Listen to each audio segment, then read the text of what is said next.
Votre côté audio à madame là. Oui, je suis surprise par le tas de conneries que j'entends. Et par hasard, un Guadeloupéen. J'ai vécu 12 ans en Guadeloupe. Que rapporte la Guadeloupe? La Guadeloupe a rapporté du sucre un temps. Eh bien, c'était à ce temps-là. Donc, il y a eu un moment de développement grâce au sucre. Et puis après, il y a eu du développement par autre chose. Et puis, il y a eu des inventions qui ont été faites et qui ont développé.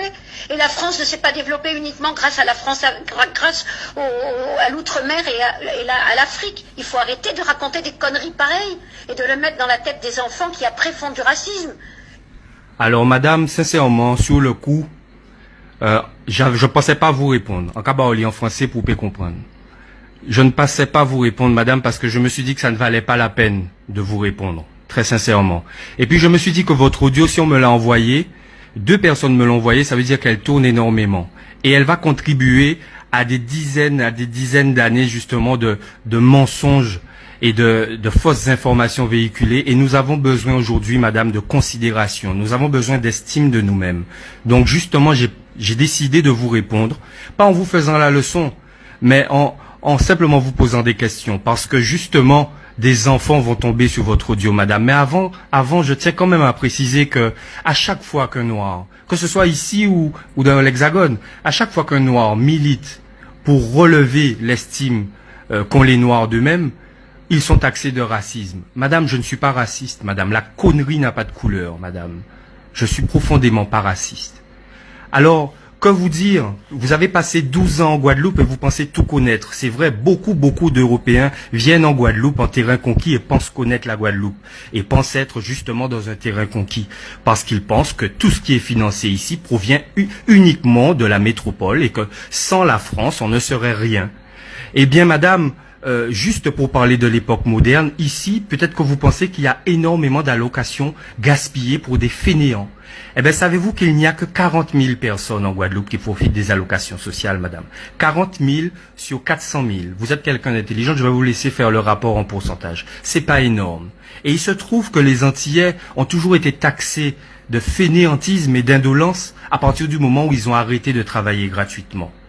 Et justement, je fais le parallèle à l'esclavage. Pourquoi j'en ai parlé, madame? Parce que beaucoup de nos compatriotes ne savent pas, ils voient l'aspect raciste de l'esclavage, mais ils oublient que c'était un commerce. Le sucre, oui, je le répète, avait la place à l'époque de l'acier ensuite et du pétrole aujourd'hui. Voyez les guerres incessantes sur toute la planète pour le pétrole, vous comprendrez l'importance du sucre à l'époque. Donc la France, l'Italie, le Portugal, l'Espagne, l'Angleterre, tous ces pays sont effectivement devenus des puissances mondiales grâce au sucre. Grâce au sucre. Et également les États-Unis. Mais par la suite, ça ne s'est pas arrêté là, madame. Quand on devient une puissance mondiale et qu'on prend le pas comme ça sur le reste des pays de la planète, ça ne s'arrête pas comme ça. L'argent, quand on passe 300 ans à exploiter une richesse que d'autres pays n'ont pas, ça ne disparaît pas, madame. Je suis désolé.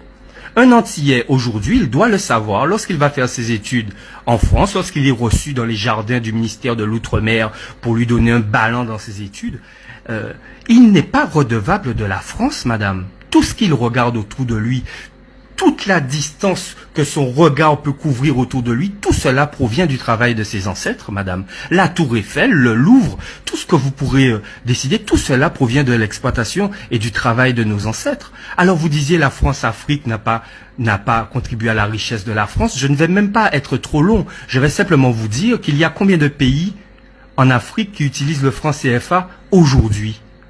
9, 10, 14, je crois que c'est 14. Je crois que 14 pays, donc des millions et des millions et des millions de personnes utilisent le franc CFA.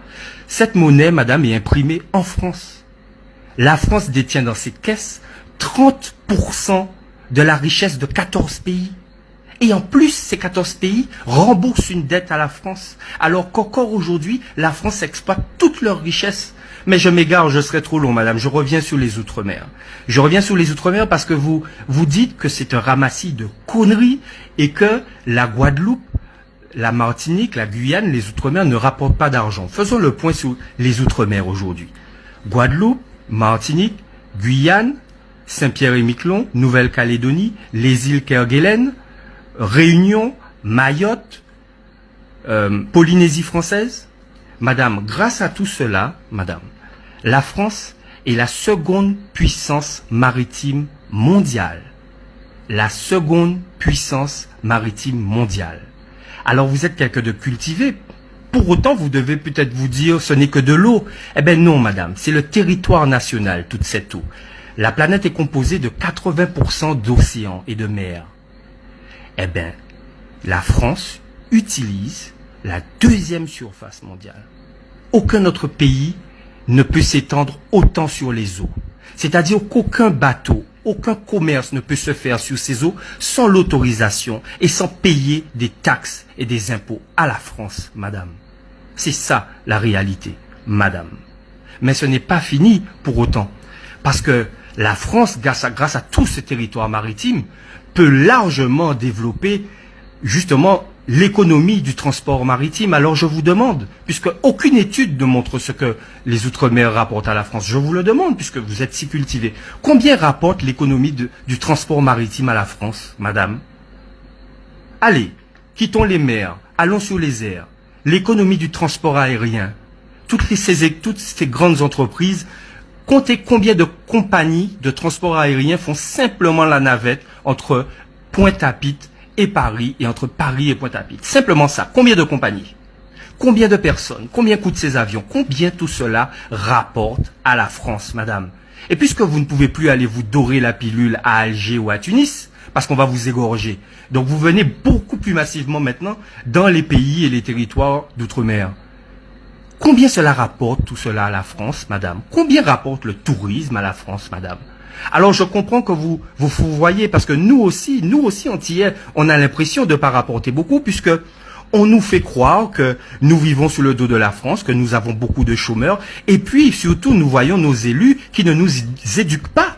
Nous voyons nos élus qui contribuent justement à cela. Pourquoi la Guadeloupe ne peut pas devenir indépendante? Et je ne suis pas sûr que les Guadeloupéens non plus veulent être indépendants, sincèrement. Mais soit, pourquoi nous ne pouvons pas nous développer? Ben, tout simplement parce que nous sommes victimes d'un esclavage moderne, madame. Personne n'ose le dire. Parce que nous sommes un marché captif. Tout ce qui se vend en Guadeloupe provient de l'importation. Nous exportons 300 millions d'euros. 300 millions de production locale quittent la Guadeloupe et est taxée. Oui, madame, notre production locale à l'export est taxée. Mais vous me direz, l'importation aussi est taxée. Sauf que nous consommons, je vous ai dit que c'est un esclavage moderne. Nous consommons pour 2 milliards 700 millions d'euros par an, madame. 2 milliards 700 millions d'euros consommés d'argent dépensé qu'en Guadeloupe par an. Et je vous assure que cet argent ne reste pas en Guadeloupe. Où va-t-il cet argent? Toutes ces grosses compagnies d'importation et de distribution, ils payent bien leur impôt. À qui, madame? Allez, continuons ailleurs, puisque je continue votre éducation parce que c'est nécessaire. La pharmacopée, la biodiversité de la Guadeloupe, toutes ces plantes, toutes ces molécules qui n'existent pour certaines d'entre elles nulle part dans le monde sont exploitées par l'industrie pharmaceutique qui utilise ces plantes, qui utilise ces molécules, qui créent des médicaments et qui nous les vendent. Alors que nos grands-parents utilisaient ces mêmes plantes pour nous soigner gratuitement. Savez-vous combien rapporte à la France l'industrie pharmaceutique, madame? C'est la première industrie du pays, madame. L'industrie pharmaceutique. Eh oui, vous ne le saviez peut-être pas. Mais ce n'est pas fini, madame. Ce n'est pas fini parce que tous vos chercheurs, toutes les personnes qui viennent explorer les fonds marins, les coraux, sauver les baleines et les tortues, comment ils feraient s'il n'y avait pas les outre-mer? Comment ils feraient pour trouver des baleines, pour mettre des puces sur elles, pour savoir quelle distance elles font dans l'océan? Elles ne pourraient pas le faire dans la Dordogne. Mais ce n'est pas fini non plus. Parce qu'il y a aussi de la production de pétrole en France, madame. Et la production de pétrole, il n'y a pas de pétrole en Alsace, ni en Lorraine. Le pétrole, c'est en Guyane, madame. La France produit aussi de l'or, madame, et d'autres minéraux précieux. C'est en Guyane, madame. Vous le saviez peut-être pas.